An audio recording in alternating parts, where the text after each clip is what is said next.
олар бағдарламалар неге жабылмайды?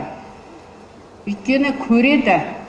Егер көрмей қалса, біз мына қоғам оны көрмей, одан бас тартса, олар көрсетілім азайған сайын жарнамаға ақша берілмейді. Жарнамашылар өзінің анау өнімін сату үшін сол жарнамаға ақша береді ғой.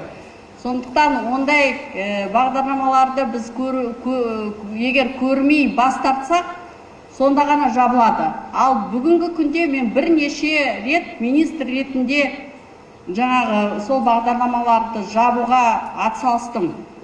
Бізде 70% қоғам соны өлтіріп қарап отыр. Сондықтан егер өзіміз оны көрмей бас тартсақ, сонда ғана жабылады. Ал енді жекеменшік олар біздің бақты да бизнес ретінде қарауымыз керек қой. Біз оны белден басып, оны жап деп айта алмаймыз. Ертең олар табыстау отырғаннан кейін, өзіміз ақша бермегеннен кейін оларға тікелей талап қоя алмаймыз.